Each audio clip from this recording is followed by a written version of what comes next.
We have been on over 50 Carnival cruises, 27 unique Carnival cruise ships, and we're going to go through each of the different classes that Carnival offers, the pros and cons of each, and our top 5 Carnival cruise ships and our least favorite and why. Stay tuned. Hey everyone, I'm Tony. And I'm Christina. We're the Lido Hoppers. If you're new here, welcome. If you're not new, welcome back. Today we're talking about Carnival cruises, and we have been on a lot of them. That's right. We have been on over 50 sailings across 27 different unique ships. We have sailed on the smallest ships to the largest ships, and we are going to rank the different classes and what stood out to us and really what we liked across them and what to look out for if you're looking to book your next Carnival cruise. And Christina, let's start with your very first Carnival cruise. My very first Carnival cruise was with my mother. She had a conference on a cruise, and so she invited me to go along, and it was on the Carnival holiday. It was a 4-day out of Long Beach that went to Catalina and Ensenada. Christina is actually 2 cruises, I believe, ahead of me. Yeah. And my first cruise was also on the holiday with Christina after I met her. I think it was a 3-day to Ensenada. Yeah. But I was ecstatic. I was ecstatic to be on this giant ship at the time. It was in 2001, I believe. Yeah. And if 2025 Tony could go back and go on the holiday, I'm sure it would be a very different experience. But at the time, I was walking around in wonder at just the amazement of this ship. It was unbelievable to me, and I loved every minute of it. And let me just take a moment and say that across all of these cruises, we loved them all. We really have loved them all. And I don't think we've ever had a bad cruise ship.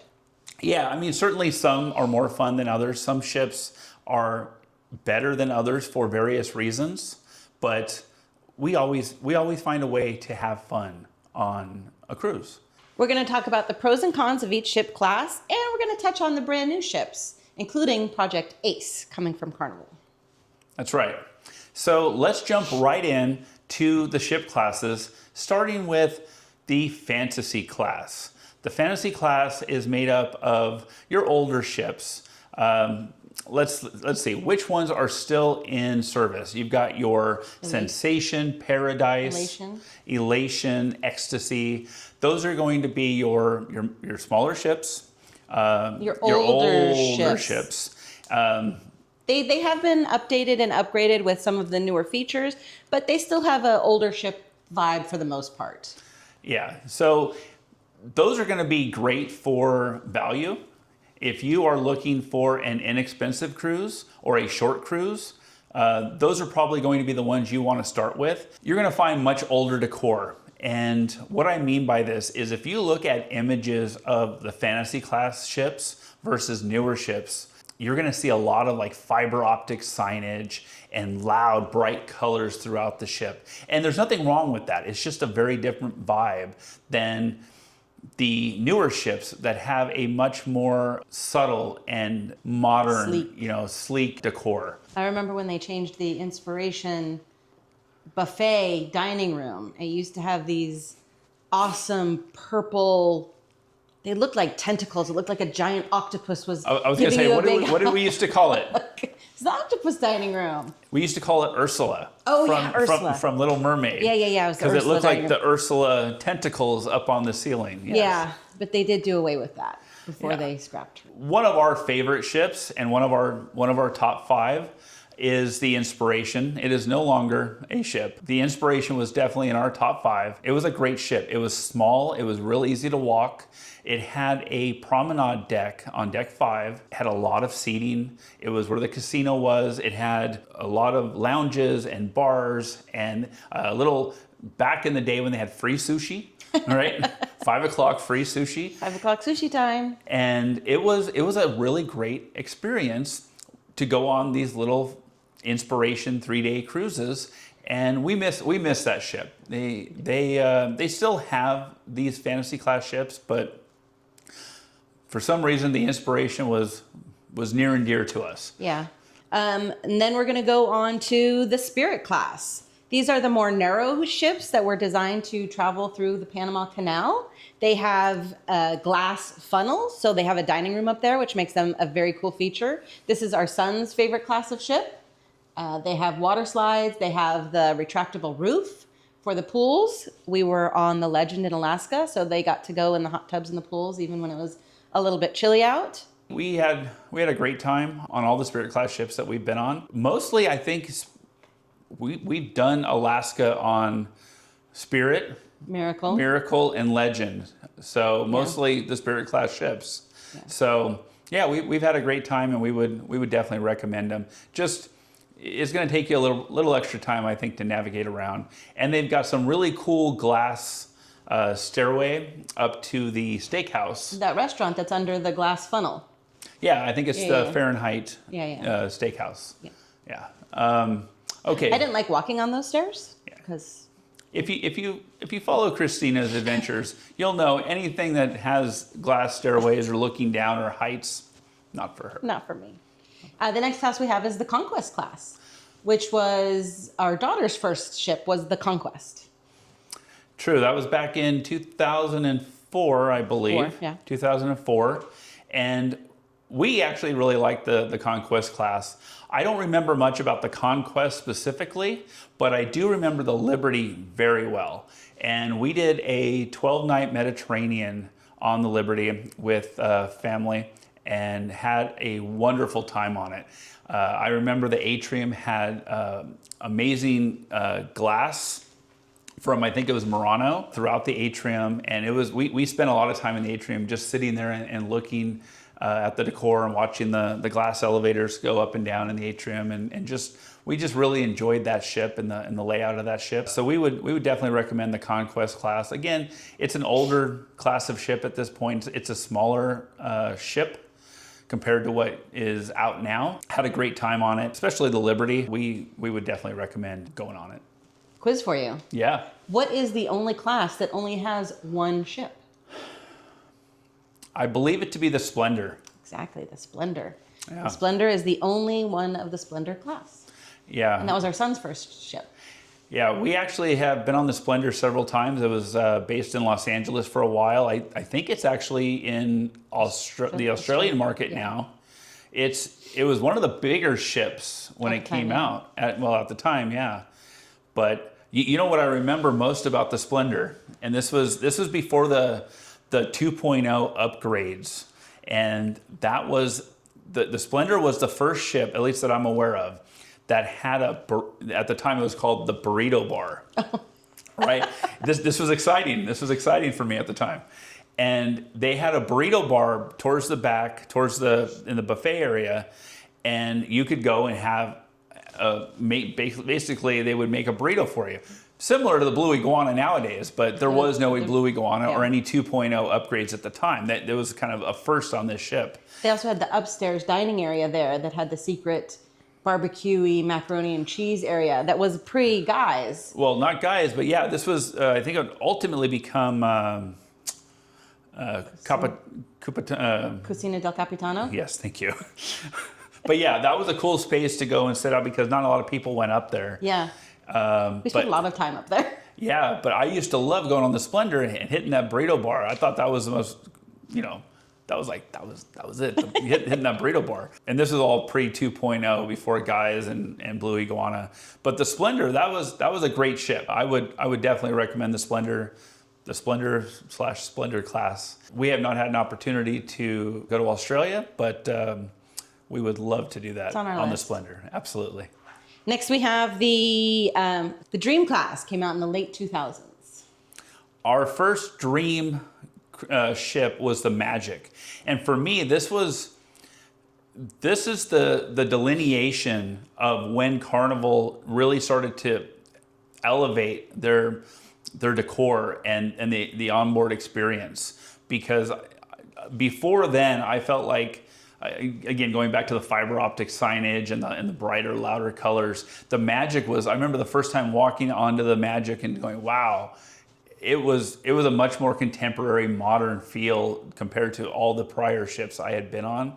And it was a larger ship. I think that was the first one that had the Red Frog pub. Yes. Right? And it was a true Red Frog pub. It had actually served food, and I don't think they really do that much anymore. I don't think so. Those grouper fingers were good. Yeah, grouper fingers, and yeah, it was actually really good. And it was a really great ship, and we actually renewed our vows on the Magic. It was a 2012. We had a great experience on the Magic. That was our first Dream class. I can't say enough great things about that ship. We did end up doing the Dream, and the Breeze, I believe, is also in that class. They're both great ships, very very similar to the Magic. Magic was one of the first ones that had that outdoor deck 5 that went outside the ship. So if you had a balcony cabin and you looked down, you weren't specifically looking at the ocean, you were looking at a deck, which we unfortunately learned a little too late because our room unfortunately overlooked a hot tub that was constantly crowded because it didn't realize, because it didn't exist before that it wasn't just ocean below you, it was a full deck. Yeah, that's a great thing to note. It's a standard thing now, but that was a lesson learned, let me tell you, because we had always, whenever we got a balcony, obviously you look straight down, you've got ocean, and that's great. We were on maybe deck 6, deck 7. So we were literally right over that promenade, deck 5 hot tub area. And I remember walking out on the balcony and looking down and going, oh, that's new, what's that? And like she said, there's a hot tub right there. And there was nobody in it, right? It was embarkation day. It was still kind of empty. And I thought, oh, well, that's kind of cool, I guess. It was not. It was not cool. The entire time, literally, you just had people sitting with their backs to the ocean, kind of looking up at you. And like the whole time you're sitting on your balcony, people were sitting there yapping and yapping and yapping and looking up at you and like, hey, and that's fine unless you're sitting there trying to read and kind of enjoy a little quiet time. So keep that in mind. If you're going to book a higher deck if you're going to do that, and try to stay away from hot tubs. Yeah, try to move either way forward of it or way back of it. Yeah. I would also say that the Dream class ships were the first ones that had the big waterworks slides that had with the bucket? With the bucket with the spiral, I forgot what the funnel, I think they called it. The funnel water slide. That was really cool. It was like the red water slide and I don't remember that at all. Yeah, it was like one was called the Racer, I think, the yellow one, and then the other one was called the funnel, that you kind of go down like that. And that was a lot of fun. I remember that was really cool. We're going to move on to the Vista class of ships.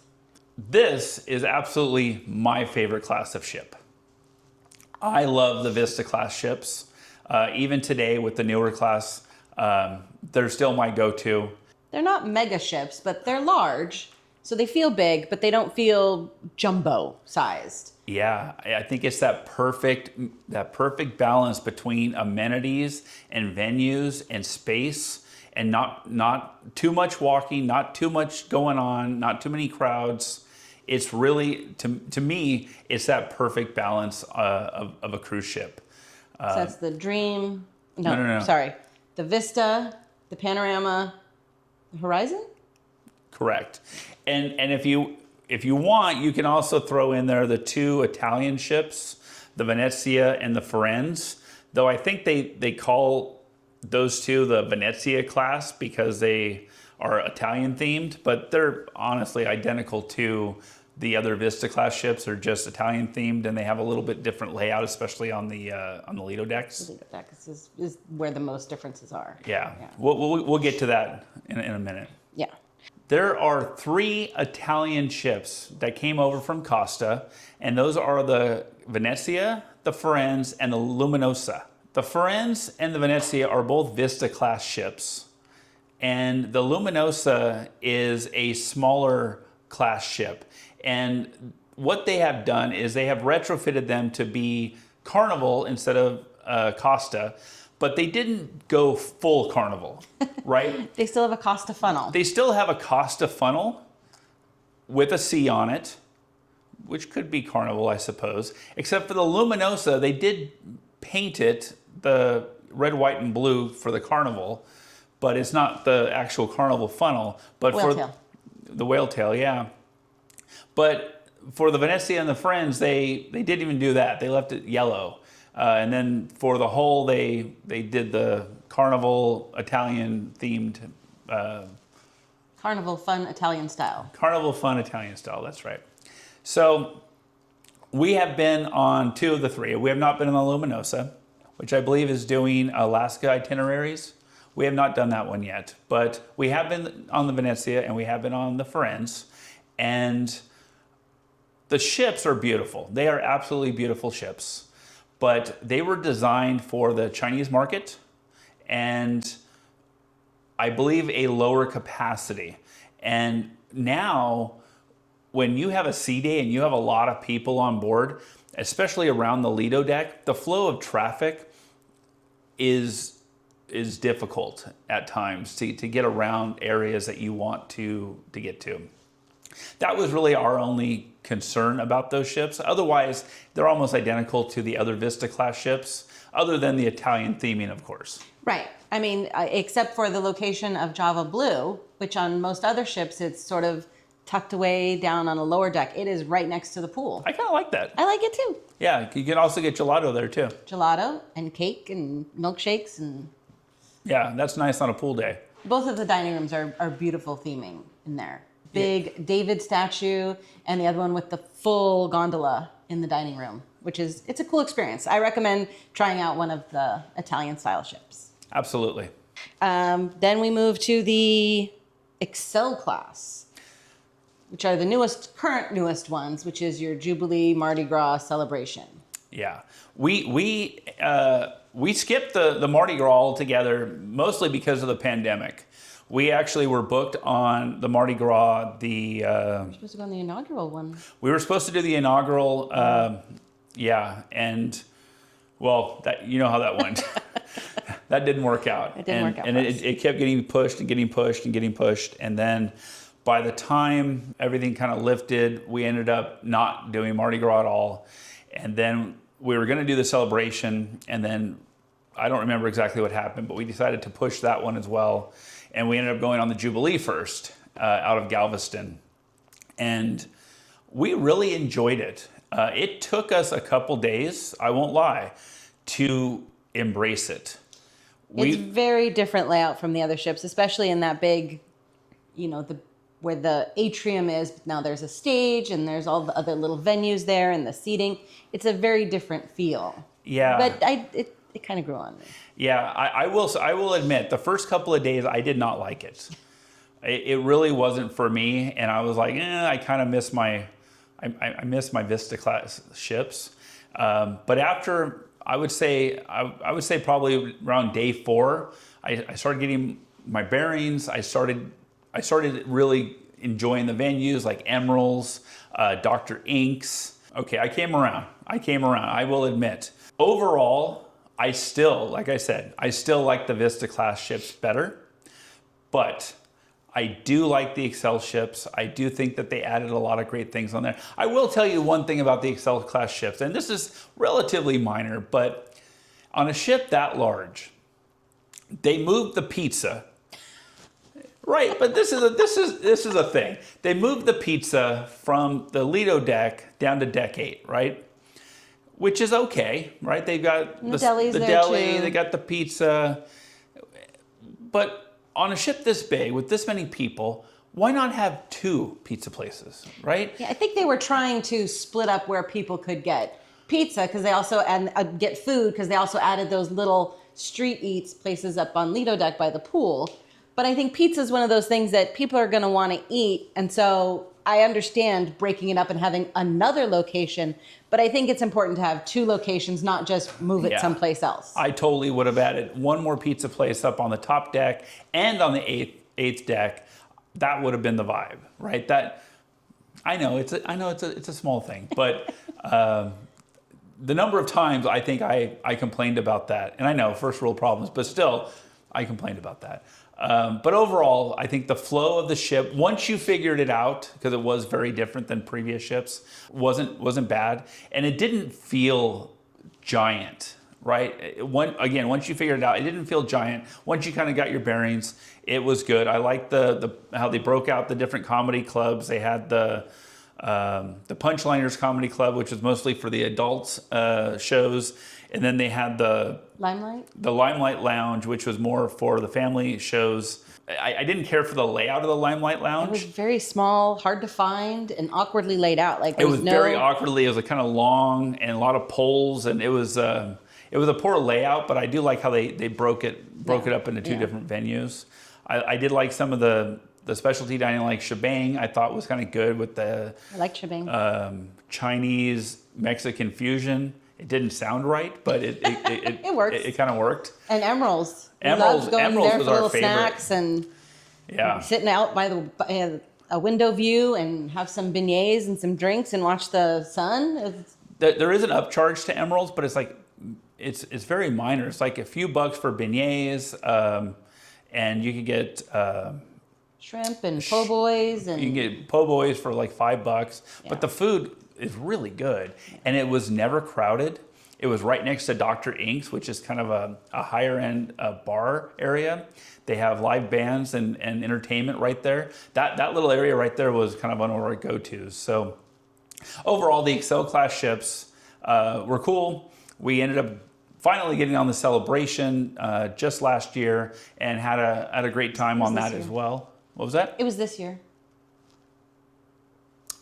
I guess it was beginning of this year. It was January of this year. Yeah, it was earlier this year. We probably won't do the Mardi Gras at this point, but we are looking forward to the festival, which is coming out. Yeah, what's different about the festival? So the big thing that we have heard about the festival that they're changing is they're getting rid of the Bolt roller coaster, and they're replacing it with a mega water park at sea. And it's going to take up 3 decks. And one of the big changes is it's going to have nighttime operations with a DJ and like cool lighting and all of that cool stuff. So that should be really something cool to check out. And honestly, the Bolt roller coaster, I mean, it was a cool novelty and concept, but for anybody who's actually ever been on one of these ships, and especially has sat in the back of the buffet area, when that roller coaster went by, it literally shook the ship. It was kind of obnoxious. Yeah, it got really old after a while. So I can see why maybe it didn't quite work out. Plus, we didn't notice this on our sailings, but we've heard a lot about a lot of downtime, a lot of maintenance, it was kind of broken down a lot.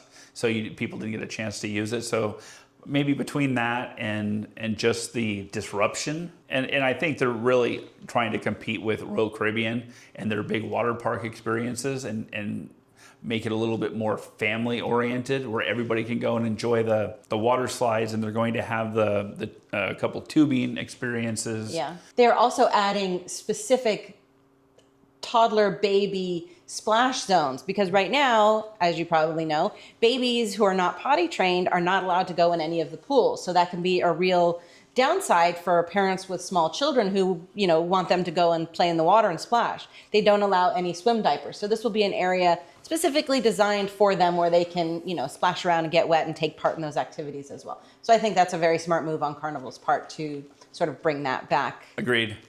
And so that comes out in 2027. And then the big announcement is Project Ace, which is their foray into the mega ship experience, is scheduled to have 3 ships come out in 29, 31, and 33. They are going to have a passenger capacity of 8,000 guests each. Their gross tonnage will be around 230,000, which is considerably larger than the Excel class, which is, I think, around 180,000 gross tons. So a lot larger, about 50,000 gross tons larger than let's say the Jubilee. but still falls short from the Icon or Star of the Seas from Royal Caribbean. So it'll be interesting to see what they do with the space and how it compares to, let's say, the Icon or the Star of the Seas. There's not a lot of details yet as far as how they're going to utilize the space, but we know that they're going to have the Sensation Point water park, like they're going to put onto the new Excel class Festival And ship, the Tropical. and the Tropical, which also will be coming out after the Festival. Are you ready? We're going to list our top 5 Carnival cruise ships. We've agreed on the order. Let's start them down with number 5. Here we go. Number 5, we're going to put the Magic. The Magic. It was a great ship, great time, and I would do the Magic again. Yep, and that's a dream class. It's a dream class. Number 4, we have the Firenze. Absolutely beautiful ship, and we really enjoyed the experience. So that is our number 4. Number 3, Jubilee. Jubilee, Excel class Jubilee. Agreed. So many different food venues, complimentary food venues, I might add, and different types of bars. It's really fun. Number 2, and I will admit this is mostly for nostalgia, but it's the Inspiration. I have the best memories of the best times on that ship, and when they announced, early in COVID days that they were scrapping it and we wouldn't get a chance to go on it again, I was sad. I was sad. Fun ship. Literally. It was a fun ship. And number 1, Panorama. Carnival Panorama is definitely our favorite ship. It has a little bit of everything. It has that balance we talked about earlier. And we just, especially that back aft pool area. Like the deck above the pools with those chairs with those on nice red, comfortable seating. Yeah. For us, that's our go-to spot on that class of ship, and that ship specifically. You will always find us back there, drink in hand, watching the wake view, and just having the best day. And super convenient access to Gigi's Kitchen at lunchtime, where you can go in and get Mongolian wok bowl complimentary. And it's right there. It's up on that deck. So you just walk in and you get your little bowl, and then you could take it out and eat it in the sun. So those are our top 5 Carnival ships, and that we really enjoyed. Again, we really enjoy all of our cruises, and we could make a case on why any of them would be a fantastic time. But you got to pick sometimes your favorites. One that we wouldn't necessarily recommend as highly, purely for the ship standpoint. And ironically, we had our best cruise experience of all times on this ship, but the overall layout, design, it did not really work for us, and that is the Sunshine. It was one of the first ones that they retrofitted, and they turned the Destiny into the Sunshine. And I think they tried to add everything to it, but there really wasn't enough space for it. And like the bonsai sushi is down in some little tiny hall, and it was just way too crowded and way too many people for the stuff that they crowded on that ship. We had a great time, but it was not our favorite ship. Yes, definitely. We were actually so excited. It was for Christina's 40th birthday party, and we had a big surprise. Her family came.